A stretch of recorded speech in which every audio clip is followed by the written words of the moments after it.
So practice test muna tayo and then pagpapatuloy natin yung ating hypertension of pregnancy. Okay? All right. So number one, a student asked the CI discussing gynecology what the organ of menstruation is. So the correct response of the CI is ovaries, uterus, fallopian tube, or vagina. So the question, mga anak, is asking for the menstruation. Ano daw organ ang involved sa menstruation? So, napakadali. Is it the ovaries, the uterus, the fallopian tube, or the vagina?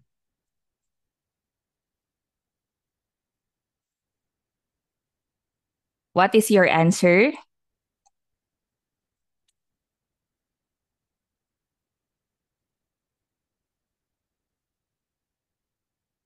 Letter B. Ayun, okay.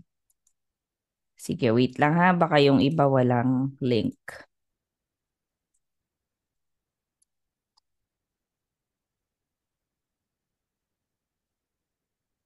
Okay, so letter B. Okay? Uterus ang organ of menstruation. Okay? Siya po yung talagang naaapektuhan kapag nagme-menstruate ang babae. So as well as kapag nagbubuntes, di po ba?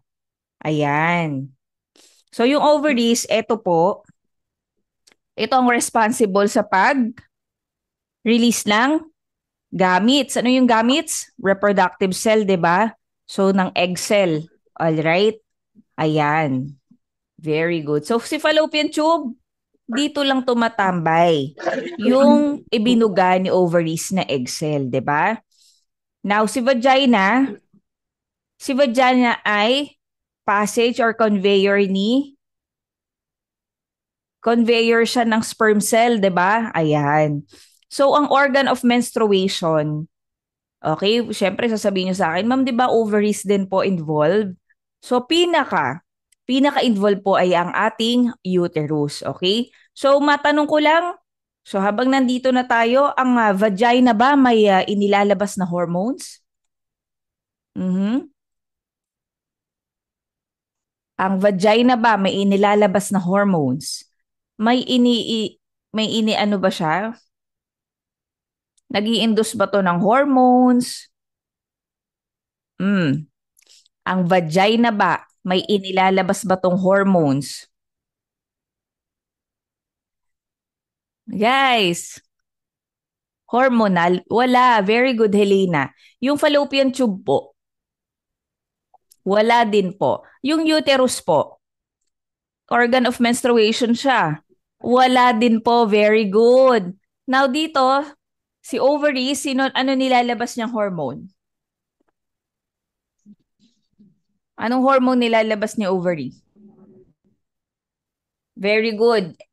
Estrogen and progesterone. Okay? Estrogen and progesterone. Okay, mamaya. Tatanungin ko yung mga structure na naglalabas ng progesterone and estrogen sa ovaries. Later yon ha.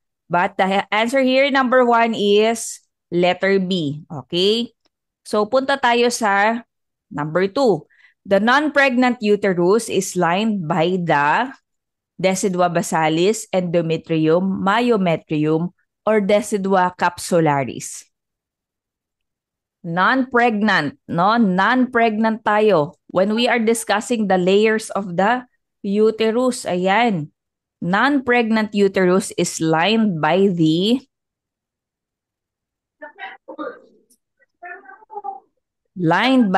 very good endometrium. Endometrium, ano? Endometrium is composed of what, mga anak?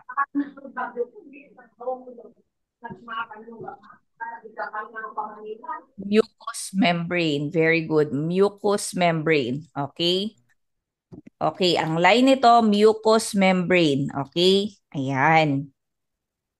So si myometrium, yes, layer din siya ng ating uterus. Okay, si myometrium. Pero, okay, it is not the lining, no? Hindi yun yung pinaka nagla-line. So pag sinabing lining, yun yung makikita mo sa cavity niya.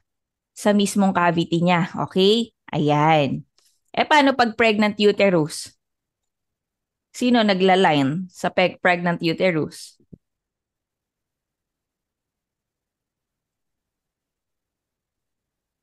The decidua, 'di ba? The decidua. Si endometrium nagiging decidua. Very good, Mikay. Very good. Tandaan 'yun ha. Okay. Number 3, a healthcare provider is teaching a client about menstruation. So our key here, menstruation. All right?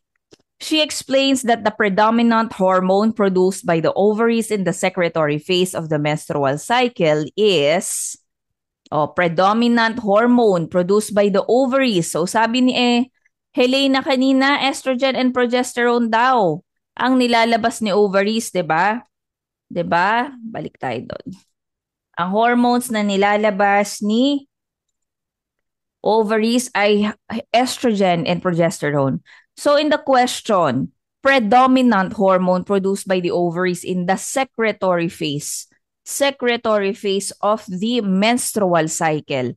Letter A, estrogen. Letter B, progesterone. Letter C, oxytocin. Letter D, prolactin. So your answers are, anong answers nyo? Lahat B. Okay. So the predominant hormone during the secretory phase of the menstrual cycle, ito yung pinaka-key natin dito, secretory. No, 'di ba? It's the progesterone. Very good. Okay, so talking about the secretory phase. Teka lang ha. Talking about the secretory phase. Balikan natin to. Of the menstrual cycle. Is it ovarian or endometrial cycle? Saan nangyayari ang secretory phase? Happens during what, mga anak? Very good. Endometrial, no? Endometrial cycle. Okay? Nangyayari during endometrial cycle. Very good kayo dyan. All right. Now, kung nangyayari yan sa endometrial cycle, ano-ano ba yung mga phases during endometrial cycle? Ano mga phases natin during endometrial cycle? What are the phases? Ano yung pinapatandaan ko sa inyo, mga Nakshi? Alam ko, nako, galing tayo sa iba't ibang review center. Iba-iba din ang masasagot panigurado. So, ano kaya? Ano yung very good, no? Tatandaan nyo lang itong MEPC, no? MEPC. Ano yung MEPC na yan? Sige nga, isa-isahin natin para mas matandaan natin. So, MEPC stands for, una, menstrual phase. 'Di ba? Ano ang kasunod ng menstrual phase? Very good. Ayun, nilahat na ni Ate Mikay, no? Proliferative phase. Tatandaan po natin yan, ha? And then, ang pinakabida natin sa question kanina ay ang secretory phase. 'Di ba? Secretory phase. And then, the ischemic phase. The ischemic phase. Okay? Very good. Now dito, bago tayo lumaktaw sa kabilang question, hindi na natin to papalagpasin pa. Ano ang mga hormones at high during menstrual phase and also the other phases? Can you tell me? Wala na akong ibang estudyante kundi si Helena, si Shen, si Mikay. Yung iba naman. During menstrual phase, mga anak, ano ang mga hormones at high at yung mga Ano daw hormones at mangyayari pag nakagatanda ka daw? Wala po. Ano po? No, sorry, wala naman pala eh. Eh, paano ako naantok? Palit pa na kung anong sasabihin ko. Opo. Sige. You watch out your mics po ha pag hindi necessary yung you mute your microphones. Okay. Menstrual phase, mga anak, ano ang mga hormones na involve yung mataas doon during that phase at mababa that phase? Sige. Sige po, naku, alam nyo ang mga hormones, napakadami niyan sa... Ayun, okay. Low ang estrogen. Ano pa? Low ang progesterone. And may mataas ba? Very good. High in follicle stimulating hormone. Tatandaan nyo, day 1 pa lamang ng ating menstrual phase ay nagkakaroon na ng pagkahinog. Nagtatrabaho na yung ovary. Okay, para mahinog ang ano? Anong mahihinog? Para ma-ripen ang or para mag-mature ang yes, the primordial egg. Para mag-mature ang primordial egg. So from primordial, naging primary. And then, anong kasunod natin? Naging Graafian. Naging primordial, primary, Graafian. Nag-rupture ang ating follicle na hinog. Naging corpus luteum kapag nag-rupture na. And then kapag walang pagbubuntis or natapos na yung pagbubuntis, naging corpus albicans, ano? Ayan, very good. Okay. So, ayan po, tatandaan natin para sa ibang nalilito pa sa mga hormones, iyan ang tatandaan natin. So, once and for all, ang endometrial phase, saan ba nangyayari to? Anong organ ang involved? Uterus ha, walang malilito dito ha. Sa board exam, tatanungin kayo dyan. Naglalagay pa sila ng mga tungkol sa egg cell. So, syempre, kayo as a student, alam nyo ang egg cell ay lumalabas sa ovary as a registered midwife, no? Tapos, ang mga tanungan tungkol sa endometrial phase, endometrial cycle. 'Di ba? Ayan. So, proliferative naman. Proliferative, ano mga hormones at high and at low? During proliferative, ano po?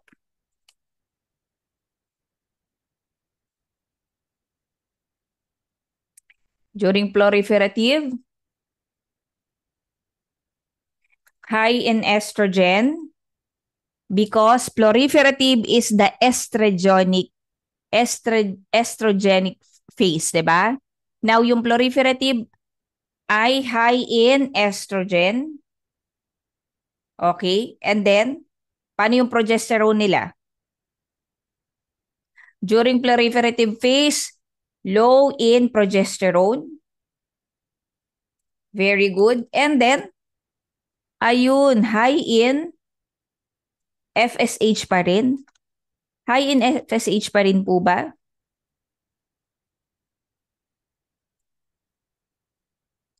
High in FSH pa rin to ha. Tapos, high in FSH pa rin. Tapos, with a little kick-off, ayun. On the 11th to 13th day, yun lang ang tatandaan natin. May pag-kick ang luteinizing hormone. Okay? May pagtaas ang luteinizing hormone. Okay?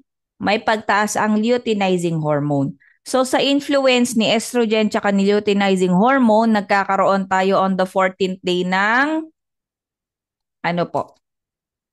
So, on the 14th day, during proliferative day phase is nagkakaroon tayo ng ovulation. Okay? Nagkakaroon tayo ng ovulation. Now, okay, now, during the secretory phase, ano po? Ano naman po ang nangyayari sa secretory phase natin? Ano naman po ang nangyayari sa secretory phase natin?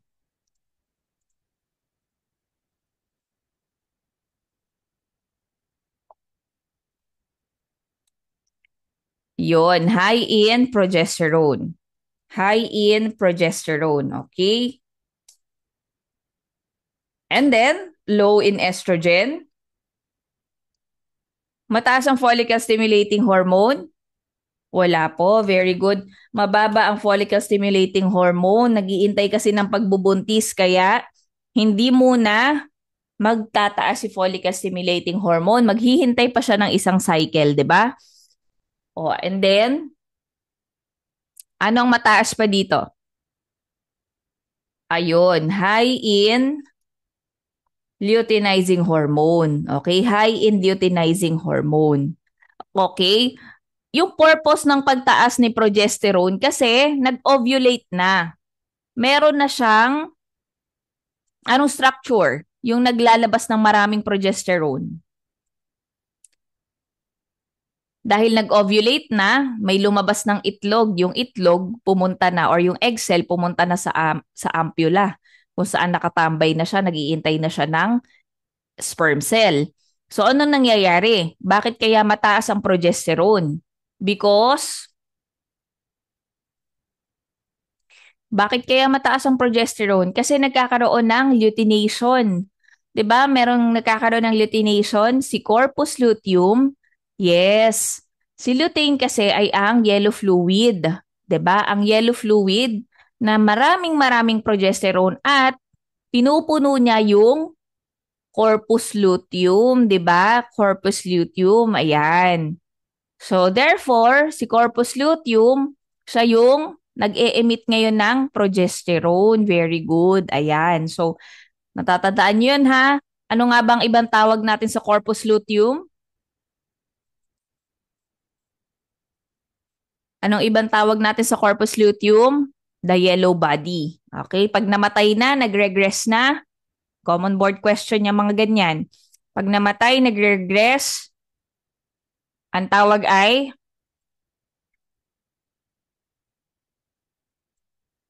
si corpus luteum.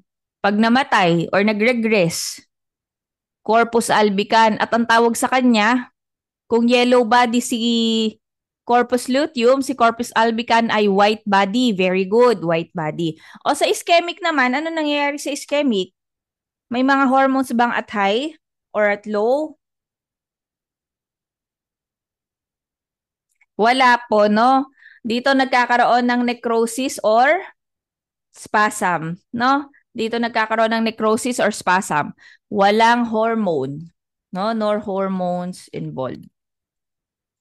Okay, yun lang ang tatandaan natin dito sa mga hormones nito. So, hindi lang hormones ang tinatandaan natin dito sa endometrial cycle. So, we will move to the next number. Tandaan po to ha. Okay. So, next naman po. It is the physiologic effect of progesterone. The physiologic effects of progesterone do not include muscular peristalsis of the fallopian tube, increased basal metabolism, placental growth, or development of the acinine cells in the breast. Ano po kaya?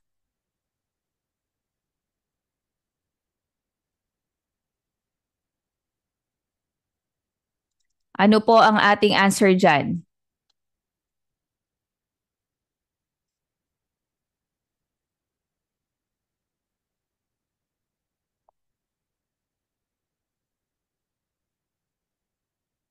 Ayan, okay. Ayun. May isang nagsagot ng letter A, may nagsagot ng letter D. Okay, ayan. Ayan. So ano ba yung development of acinine cells in the breast? Natatandaan nyo yon sa ating physiological changes of pregnancy? Natatandaan nyo, letter D? Hala, walang nakakatanda ng napakasimple lang kasi nung physiological changes 'di ba, no? Minsan na hindi na natin 'to nakikita na hindi na nagre-retain sa utak natin sa dami, no? Pero natatandaan nyo, 'di ba, sa previous lesson natin, si acinine cells, 'di ba, ay nagde-develop sa ating breasts, particularly sa mammary gland. 'Di ba?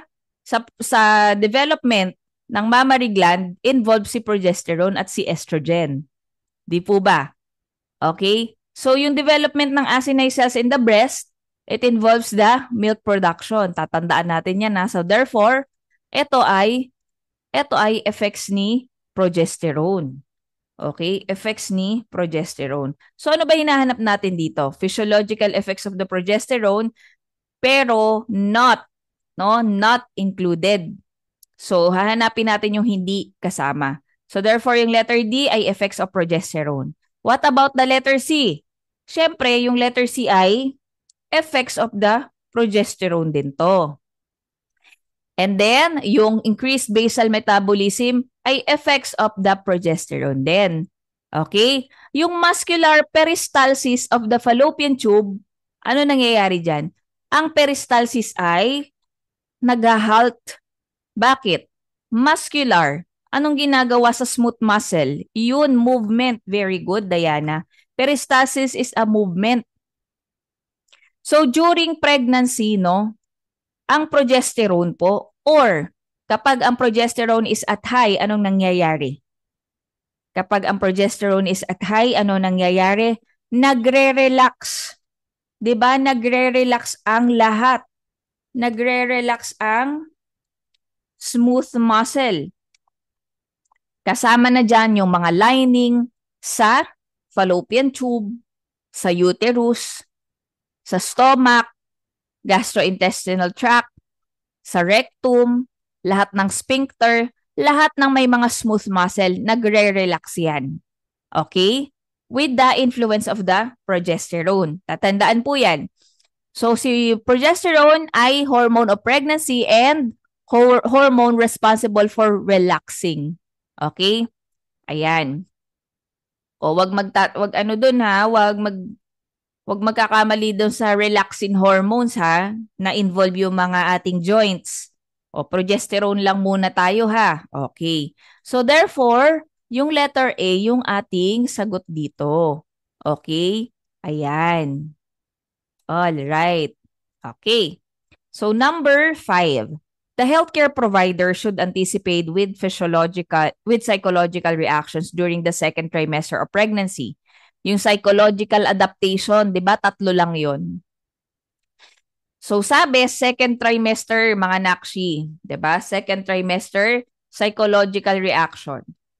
A, self-centeredness and concentration on the behavior and appearance of children.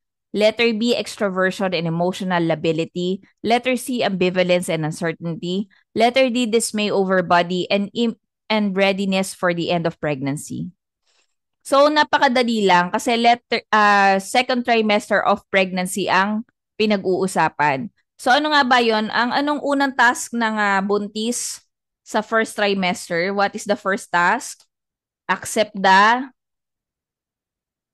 Very good. Accept the pregnancy. Second trimester, accept the, yes, yon tama yon. I am pregnant, accept the pregnancy. Yan yung mga kanilang ano. Oh, accept the baby or I'm having a baby. Okay? Ayan, very good kayo dyan. And then the third trimester is, ano ang third trimester? Ay, ayun, readiness for the parenthood na, preparation for parenthood to, ayun. Okay? So yan ang tatandaan natin sa psychological adaptation ng isang buntis. Okay? Okay, wait lang po ha.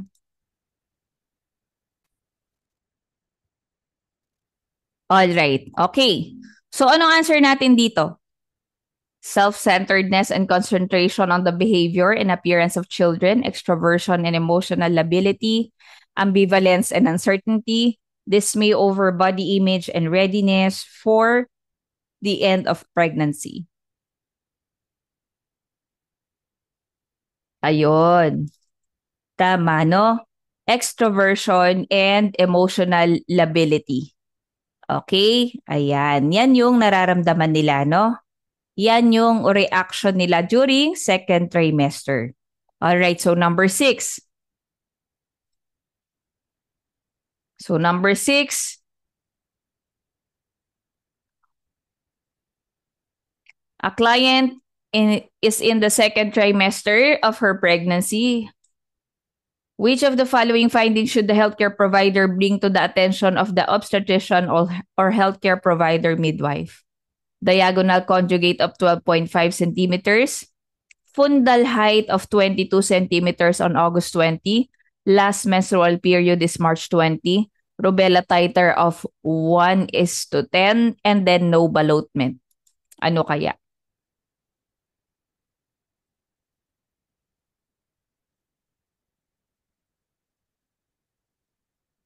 Ano po kaya yung pinaka Ano po yung pinakasagot natin dito? Bring to the attention. Letter C, letter D, yung pinaka. Bring to the attention of the obstetrician. What is our answer? Letter C, letter D, letter B ba yung sagot ng isa? Ano kaya?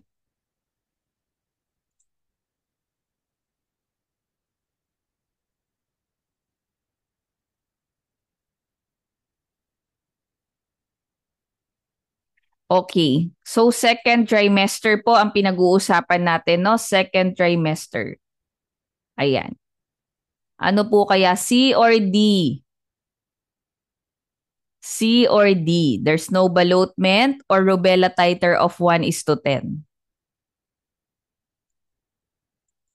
What do you think is the answer?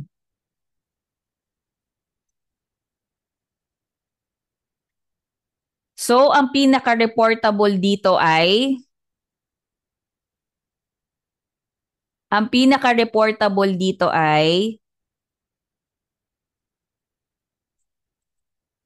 ang susceptibility ng pasyente.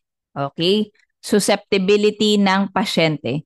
Though yung rubella titer, hindi natin routinely ginagawa sa community, no? Okay? So, according to this question, ang pinaka concerning ay ang rubella titer of 1:10. During second trimester, if there's no ballotment, hindi naman ganun ka-concerning. No? If there's no ballotment. Well, actually, no, I'm on the second trimester. Kahit anong gawin IE ng doktor, no, mataas pa yung aking cervix.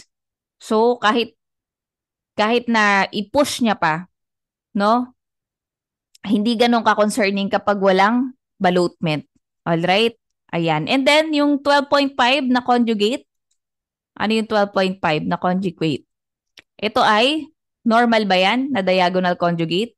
Normal measurement ba yan ng pelvic? Yun. So, pelvic adequacy to, no? Adequate yung kanyang pelvic. Ayan. Alright. Okay.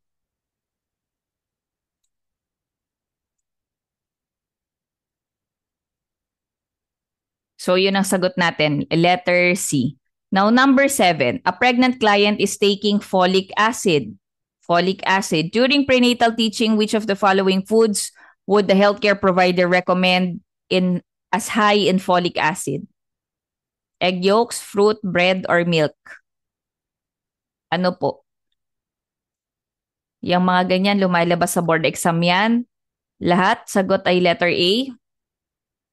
Very good. Very good. Ma'am Zita, Diana, Helena, ayan. Okay. So, ang egg yolks ay good source of folate. Tatandaan na. So, this is our answer. Ayan. Okay. So, ang fruits naman, so, meron siyang konting folate. May mga traces ng folate, no? 'Di ba? Ayan. Pero it varies kung anong fruit. So, usually, ito ay mga rich in vitamins and minerals, no? Ayan. So, yung bread naman, kapag fortified. Kapag fortified. Pero, wala namang nakalagay na fortified bread dyan. No? Ayan. And then milk. Ang milk usually saan mas mataas to? Sa calcium. Ano? Ayan. Okay. So, number 8. Okay. Number 8. A 27-year-old primipara in her 5th month of pregnancy has been receiving regular prenatal care since week 8. She complains of feeling dizzy, breathless, and clammy on rising from bed in the morning. In responding to the client, the healthcare provider would assess for which of the following condition: shock, hemorrhage, supine hypotension, fainting. What do you think is the answer?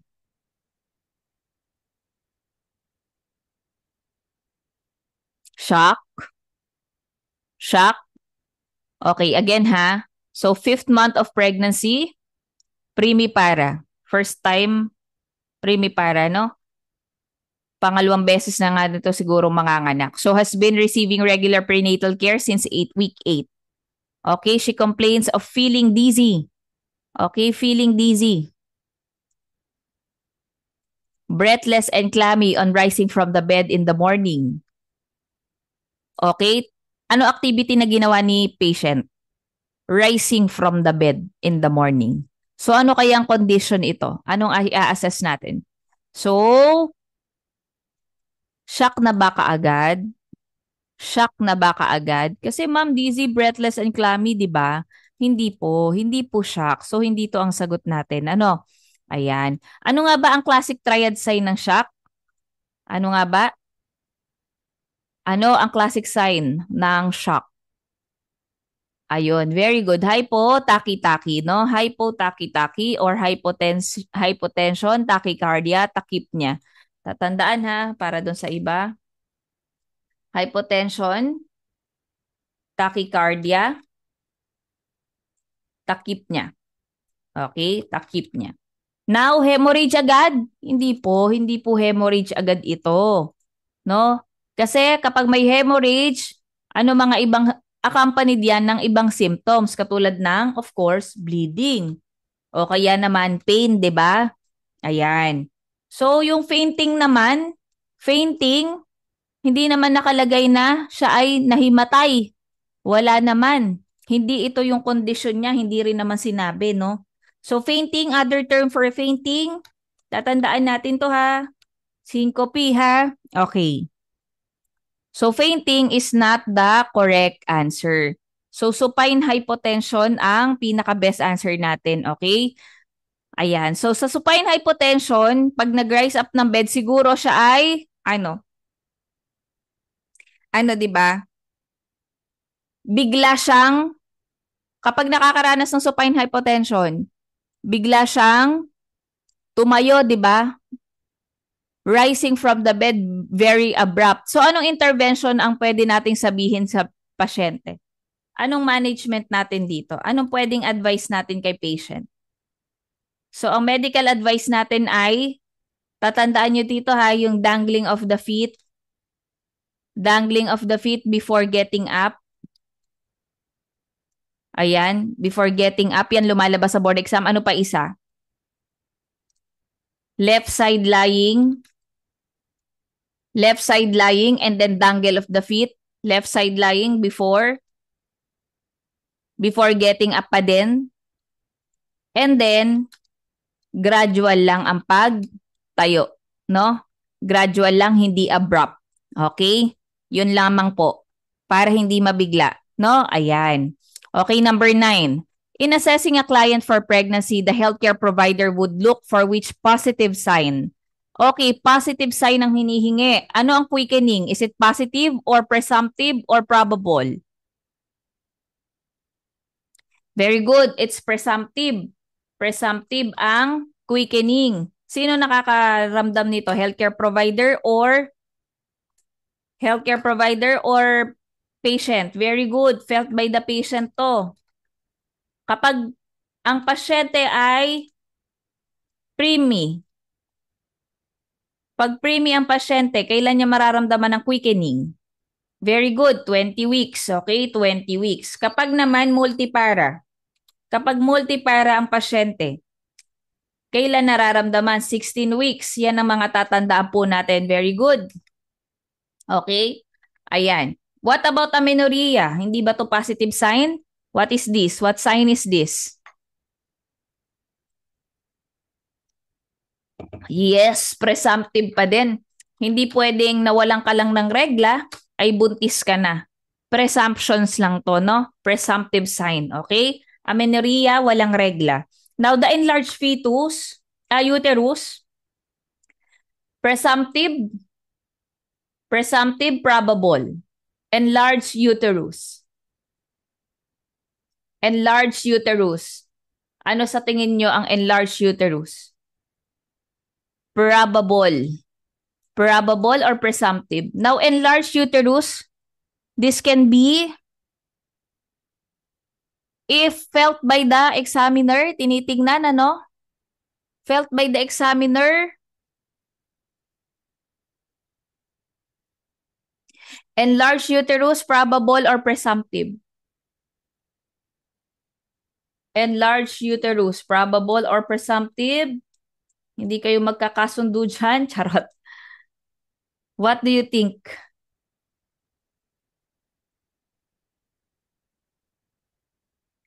What do you think in assessing the pregnancy?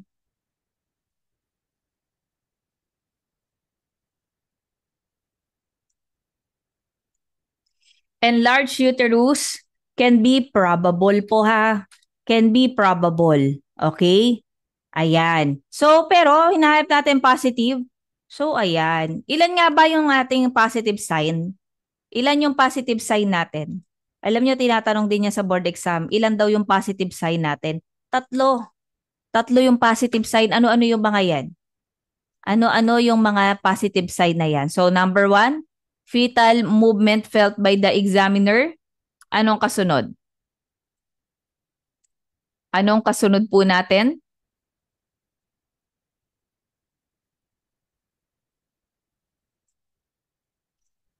Fetal skeletal sa during ultrasound and x-ray, and then fetal heart tone. Ayan, very good. Okay? So, letter C. So, number 10, a 35-year-old client is in the 8th month of her first pregnancy. So, her physician orders a biophysical profile to be conducted the next day. What equipment would be the healthcare provider assembled to conduct this test? Letter A, letter B, letter C, or letter D? So, ang gagawin ay biophysical profiling. Biophysical profiling. So, the answer is very good. Ultrasound machine and fetal monitor. Okay? Ayan. So, number 11. A client in 22 weeks with her first child. Her weight gain is normal, but she complains of constipation. What's the most effective recommendation the healthcare provider can make? Take a mild laxative daily, increase intakes of fluids and high fiber foods, relax when trying to move the bowels, start a strenuous exercise program. What is your answer? What is your answer? Ayun, very good. Letter B po, no? Hindi po pwede sa pasyente natin, ang pasyente natin buntis, di ba? Hindi pwede ang laxative daily. Nakakapag-induce to ng premature labor, di ba? Nakakapag-induce ng contraction sa uterus. Okay? So, relax when trying to move the bowels. Very vague. Hindi po yan maganda for the constipation. Okay? Ang constipation ay arising problem po. No? Ayan. And then, start strenuous exercise. From the word strenuous, hindi po pwede. No? Ayan. Mobilization, pwede pa. Walking, ganyan. Pero ang pinaka-the best dito na advice ay ang letter B. Okay? So, number 12. A healthcare provider caring for a client who is 4 weeks pregnant should expect to collect which assessment findings? Presence of menses, uterine enlargement, breast sensitivity, fetal heart tones. So, the healthcare provider caring for a client who is 4 weeks pregnant should expect to collect which assessment findings? Ano po kaya? Ano ang pinaka-the best dyan? Fetal heart tone ba? Kasi ma'am pregnant eh. Hindi po. 4 weeks pa lang po o 4 weeks pregnant pa lang. So wala pang audible, no? Wala pang audible. Usually kailan yan? Kailan audible? Usually as early as 6 weeks during transvaginal, di ba? Ayan. Pero usually kasi nagpapacheck up ang buntis kapag 8-weeker na sila, no? Ayan. Okay. So, ang pinaka ine-expect to collect, okay, ay ang presence of menses. Ayun. Ano ba yung ano dito? But presence of menses? Tatanungin kung may regla ka pa. Kasi i-identify yung anong kukunin natin dyan? Yung iyong LMP, very good. Yung iyong LMP, okay? Yan lamang po ang answer dyan, letter A. Now, number 13, a woman who is 10 weeks pregnant tells the healthcare provider that she's worried about her fatigue and frequent urination. The healthcare provider should, letter A, B, C, or D. What do you think is the answer? So sabi, tingnan nga natin, 10 weeks pregnant ang pasyente. Tapos, she's worried about her what? About her fatigue and frequent urination. So 10 weeks pregnant, ano ba ang 10 weeks pregnant mga anak? First trimester yan. First trimester. So ano ba ang mga signs and symptoms during the first trimester? 'Di ba? Yung pagkapagod, fatigue, and frequent urination. So ano ang dapat nating sabihin? Letter A. Ayun. Letter A. Recognize these as normal early pregnancy signs and symptoms. Okay? Walang mag-o-overthink na kailangan questionin siya for further signs and symptoms. Okay? Ano ang pinakauna nating gagawin? Mare-recognize natin to na early signs no ng pregnancy signs and symptoms. Wala namang nakalagay sa question natin na meron pa siyang ibang nararamdaman. Worried lang daw siya sa pagiging fatigue niya and frequent urination. Pinagsama pa. Okay? Pinagsama pa. Alright? So, letter B and letter C, okay?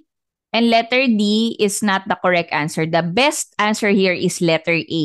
Alright? Now, number 14. A newly pregnant woman tells the healthcare provider that she hasn't been taking her prenatal vitamins because they make her nauseated. In addition to stressing the importance of taking the vitamins, the healthcare provider should advise the client to switch brand, take the vitamin on a full stomach, take the vitamin with orange juice for better absorption, take the vitamin first thing in the morning. What is the best advice? So, as a healthcare provider, syempre, no, hindi agad tayo magpapaswitch ng brand, no? Ayan. So we are stressing the importance of taking the vitamins. Okay? So siya ay naduduwal. Naduduwal, nauseated. Anong gagawin kapag naduduwal? Very good. Letter C. Okay? Very good. Ayan. So meron tayo mga previous questions sa fundamentals, no? Lumabas yun sa funda, no? During mga season ng iba kong estudyante. Yung kapag hindi maganda yung taste, kapag hindi maganda yung taste ng gamot, ano daw ang ibibigay mo sa pasyente? 'Di ba may mga soft drinks doon? Okay?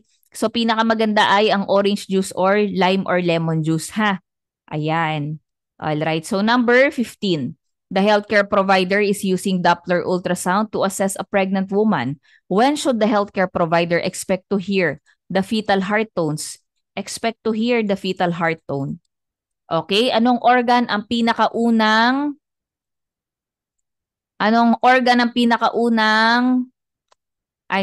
nabubuo, 'di ba? Heart, sabi niyo sa akin, heart, very good. Okay.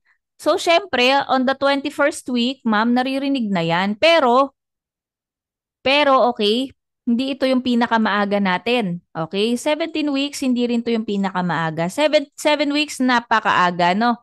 Napakaaga. Okay? Doppler tayo, no? Doppler ultrasound. Okay, so the best is 12 weeks po. 12 weeks ang pinaka-the best. Kasi sa Doppler ultrasound, you can start hearing around 12 ba? 10 to 12, 'di ba? Very good. 10 to 12 weeks of gestation. So sa board exam, hindi ka pababa ha, laging pataas, ha? Laging pataas. All right. So number 16. A primipara, okay, may primipara tayo. 32 weeks gestation, third trimester. Presents complaining of vaginal bleeding. Oh, third trimester, vaginal bleeding. She has soaked one peripad. Okay? Soaked one peripad, may bleeding. She has no pain. No pain or cramps. No pain or cramps in performing an assessment. The healthcare provider would suspect with which of the following? Placenta previa, abruptio placenta, vasa previa, incompetent cervix. Very good. Painless vaginal bleeding ay placenta previa. Good job, everyone. So number 17, if a primigravida client with acquired immunodeficiency syndrome or AIDS is in labor at term, in preparing her nursing care plan, the healthcare provider should include which of the following nursing diagnosis? Letter A, B, C, or D? Ano siya? Risk for what? Risk for what? Hindi porkit may AIDS ka, no, ay nagkakaroon ka na agad ng maternal injury related sa childbearing. Wala po. No, wala po. All right. Now, risk for fetal injury related to uteroplacental insufficiency. Hindi po lahat ng may AIDS ay may placental insufficiency. All right. And also, deficient fluid volume related to dehydration. Wala naman pong indicated sa tanong. Ano? Ang pinaka-best dito ay yung risk for infection related to suppressed immune status because immunocompromised ang may AIDS, 'di ba? Immunocompromised ang may AIDS, all right? Okay, number 18, a woman in her 8th month of pregnancy is having dinner with her husband at their favorite restaurant. The woman suddenly chokes on a piece of chicken and appears to lose consciousness. What would be the best action by the healthcare provider sitting at the next table? Apply abdominal thrust, apply chest thrust, begin cardiopulmonary resuscitation, reposition the client on her side. What do you think? Abdominal ba? Hindi pwede ang abdominal kasi it can create further injury. Buntis ang pasyente mo, no? Begin cardiopulmonary resuscitation, CPR, hindi po. Hindi pa po, no? Okay, kailangan i-clear niya ang airway, no? Ayan, binugbog na si baby.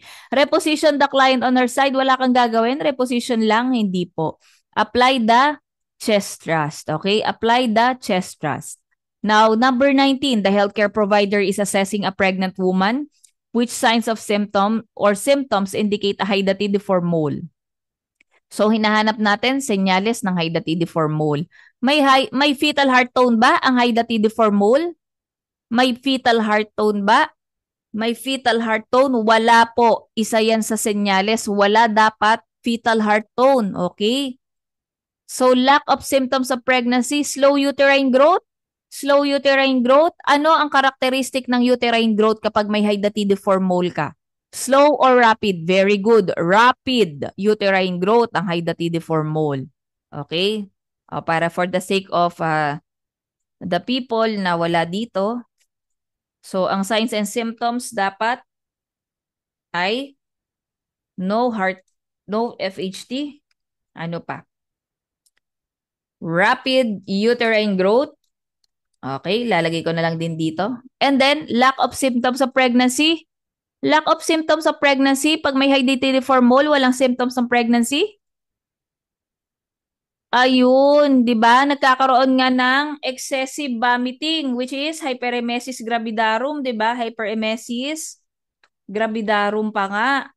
Naggaganon din, nagduduwal din, nagsusuka din, 'di ba? Lahat-lahat nararamdaman niya, no? Kasi ang hydatidiform mole ay gestational 'yan, may pagbubuntis pong nangyari. Pangit nga lang po, no? Pangit nga lang po ang kanilang development, okay? So, ang pinakasagot ay ito, yung abnormally high human chorionic gonadotropin levels. Okay? Number 20. Early detection of an ectopic pregnancy is paramount in preventing a life-threatening rupture. Which symptoms should alert the healthcare provider to the possibility of an ectopic pregnancy? All right. So, early detection of the ectopic pregnancy is a paramount, no? It's a must, no? To prevent a life-threatening rupture. So, which of the following symptoms should alert the healthcare provider to the possibility of the ectopic pregnancy? O, di ba? Abdominal pain, vaginal bleeding, positive pregnancy test, hyperemesis and weight loss, amenorrhea and negative pregnancy test, copious discharge of clear mucus and prolonged epigastric pain. Amenorrhea and negative pregnancy test, hindi po kasi dapat ang ectopic pregnancy test, ang ectopic pregnancy ay, ano ba ang ectopic pregnancy? Dapat positive. Dapat positive ang pregnancy test. 'Di ba? Positive ang pregnancy test, okay? So, ectopic pregnancy, hyperemesis and weight loss, ito ay common sa, ano yung letter B? Common to sa hydatidiform mole, 'di ba? Ayan, hydatidiform mole or yung hyperemesis gravidarum itself, okay? So hindi ito ang answer natin. Copious discharge of clear mucus with prolonged epigastric pain. Ano naman kaya to? Usually, pag may clear mucus and prolonged epigastric pain, clear mucus, pwedeng age mole, ano? Pwedeng age mole ito. Okay? So, ang pinaka-best answer natin ay, ayun, letter A.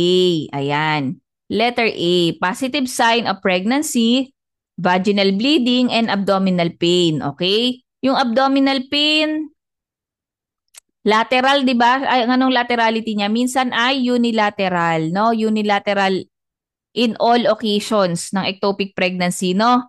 Ayan. Kapag ruptured na, kapag naman possibility of ruptured ectopic pregnancy. So, lahat yan present. Tapos, ano pa? Sharp pain, di ba? Sharp stabbing pain. Tapos, may pain radiating to what? Shoulder, yun ang ruptured natin. Okay, very good. Now, number 21, a client is in labor with her first child. Which of the following would indicate that the client has moved into the second stage of labor? First child po. Is it letter A, B, C, or D? So, ang hinahanap natin ay characteristic ng second stage of labor. Ano kaya? So, decrease in bloody show? Decrease? Hindi. Dapat nag-i-increase nga yan di ba? Client becomes increasingly talkative? Hindi po, no? Sa first, ano yan. And then, the client takes 3 deep cleansing breaths? Or letter A, the client has uncontrollable urge to bear down. So, what is the second stage of labor ba? Bago natin sagutin, ano ang second stage of labor? Second stage of labor is, it starts with full dilatation to delivery of the baby. Very good. Full dilatation to delivery of the baby. Therefore, meron na siyang uncontrollable urge to bear down. Very good. Okay, so letter A ang answer dito. Number 22, the client states that her baby has been very active. Contractions are strong, occurring to every 3 to 4 minutes and lasting 40 to 60 seconds. What part of this assessment data would indicate fetal distress? Letter A, B, C, or D? Letter S. Letter, ano kaya?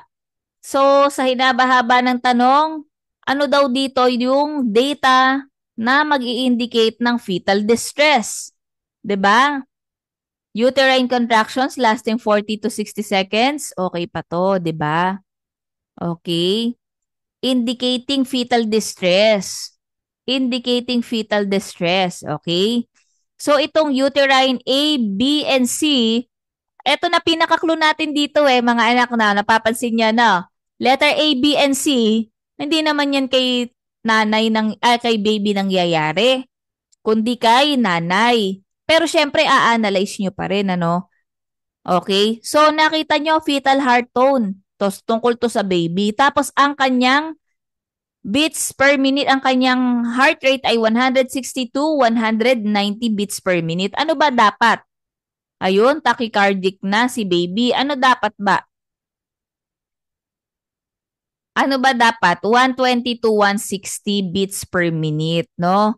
120 to 160 beats per minute. Kapag 160 to 190, aba, distress na ang bata, no? All right. Sudden acceleration, ano? Ayan.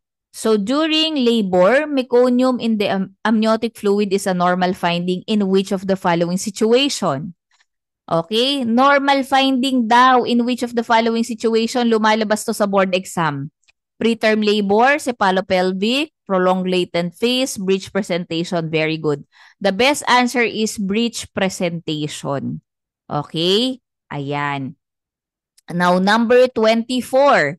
A client is admitted to the labor and delivery department in preterm labor. To help management preterm labor, the healthcare provider would expect to administer retrodrin, bromocriptine, magnesium sulfate, betamethasone.